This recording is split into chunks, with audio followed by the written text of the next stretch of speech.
Mabuhay everyone. Mabuhay ma'am. So this is my report, Pro-Women Perspective on Development. So pro-economic development may be detrimental to everyone but it has a move negative impact on women. So according to Xing, an economic system that is geared toward growth and accumulation anti-women and anti-men, she has a point that human realize this accumulation is through a system of growth that understand development as the transformation of nature through manpower and technological intervention from the perspective of Western development raw. Nature is a wasted resources that ought to be transformed into tradable commodity or things that can then be transformed into instrument of wealth accumulation in the market. So this pro-economic development is have a negative impact on women because according to Xing, it has a accumulation to anti-women and women, but she has a point, but ang women gid ang impact sang todo negative sa dire nga pro-economic development nga tawag nila. So thus a forest is underdeveloped unless it can be harvested for wood and converted into agricultural land or cash crop production or in sale mere. Bodies of water are rain unless they can be utilized or irrigation, hydraulic power or bottled water. So they use the land to create irrigation, hydraulic power and bottled water. So however, the more transformation goes into production, the more expensive commodity can be sold and the more money can he made from it. So laki na di ang Godra kay tungod nga ining process is mga magudlay. This cycle of intervention, transformation, and processing for accumulation and consumption form what may be called destructive development. Western people intervened in a nature traditional culture using violent means, processing and appropriation. So they took away from nature capacity to renew itself and sustain life and women their ability to create non-destructive engagement with the nature centered on preserving life. So they try to not destroy the land for not cause just like climate change or natural hazards. So women and traditional communities were denied access to their most fundamental source of life and livelihood.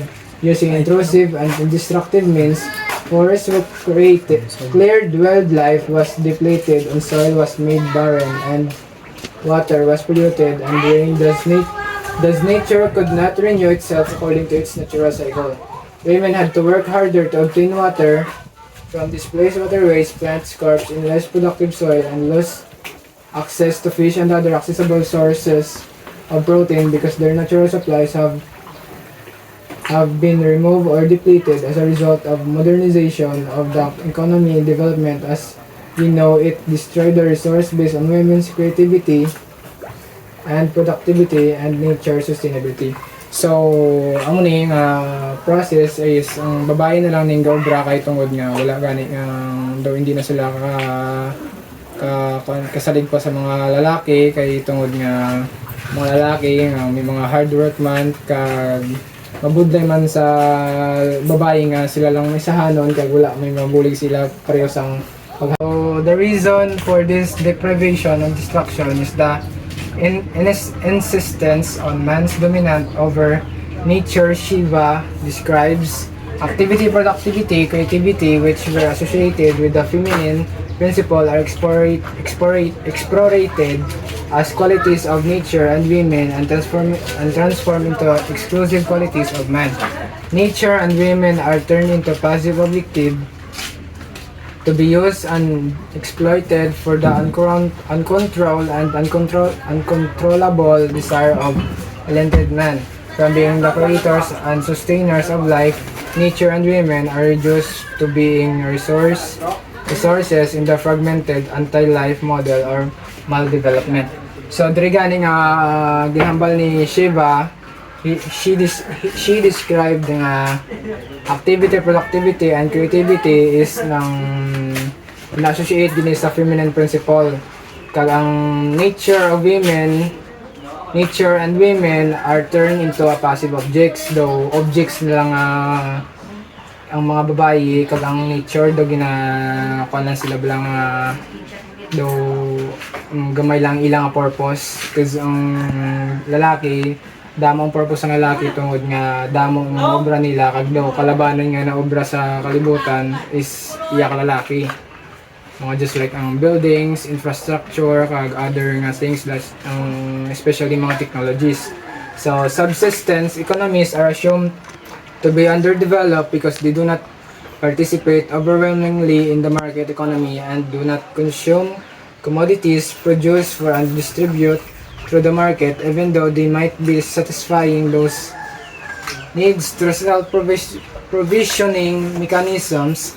These economies are considered underdeveloped by international development standard even if their inhabitants are healthier from the kind of food and clothing they produce using less stressful traditional methods that are more appropriate and sustainable to their environment. So diri nga economy is underdeveloped man Japan because hindi man Japan sila developed kay dako pa kulang sa ila, kag nang dako pa nga mga process dapat magyan nila nga para maging member man sila sa developed society or economies. So on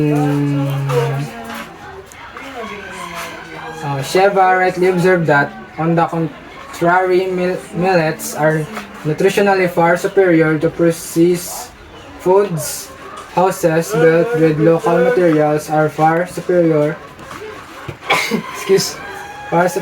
being better adapted to the local climate and ecology. Natural fibers are preferable to man-made fibers in most cases and certainly more affordable.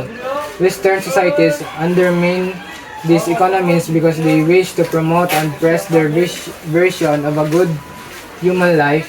The imposition of their ways of living, however, destroy a wholesome and sustainable lifestyle and creates real material poverty or misery by the denial of survival needs themselves through the diversion of resources to resource intensively commodity production. So, amo ning mga negative nga nahimo sa diri nga economy. Ang Western society kuno is more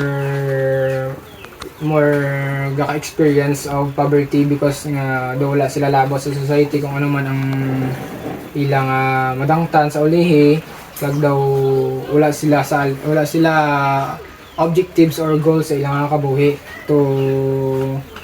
para mapanaming ilang economy.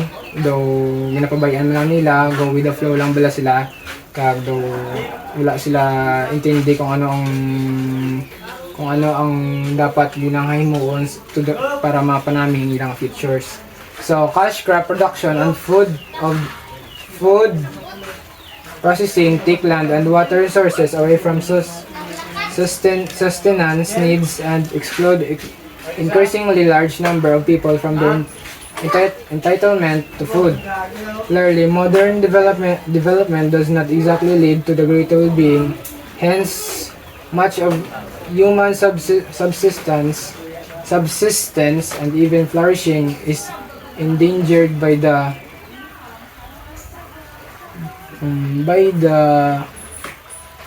reduction of nature to the market.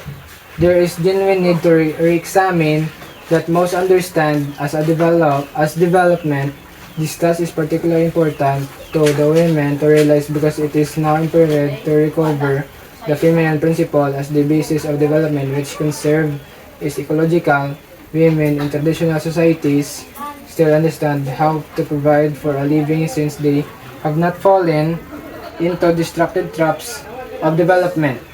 So, may gani ginaparealize sa babae nga nga hindi sa tanan nga oras may kabulig sila sa mga foods, sa mga products or other things nga dapat nga ilang himuon to survive in the economy or society. So their voice needs to be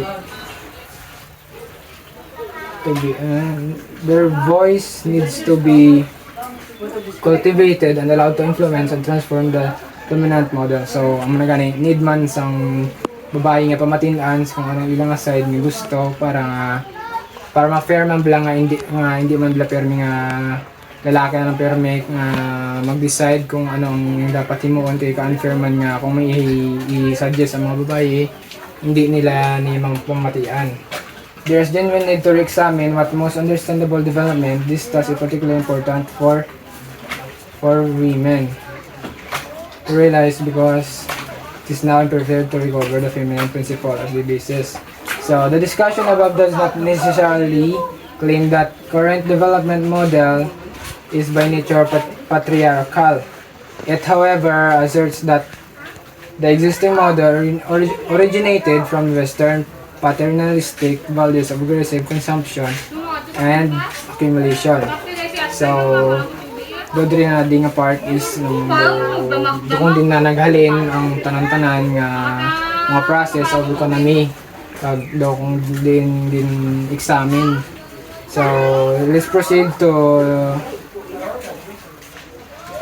development, exclusivity, and depression, aggressive, depend to colonial creature, psychological degradation, and the loss of politics control over the nature, sustenance-based economic growth was a new colonialism draining resources away from those who need them most. The discontinuity lay in the fact that it was now the new national elites, not colonial powers, that masterminded the exploitation and grounds of national interest and growing GNPL. GNPL stands for Grounds of National Interest and Growing, and it is just an expansion of the existing economic system. Development should not simply mean the westernization of the world. Women of different cultures must come together and demand that their voice be heard. Na gani nga dapat nga pamatian din ang babae kay kung sa akon man nga babae mayaman mag plan or maghimo sang mga decisions nga makapamayo sa economy. It is important to both men and women, westernized or not, that women be given the chance to participate in the reimagining of possible economic system that defines prosperity and well-being. Since women have valuable knowledge about ecological preservation, solidarity, building, and shared prosperity, they can enlighten the dominant system about how to build a more sustainable and humane economic order amidst threats of global warming and poverty. Thank you.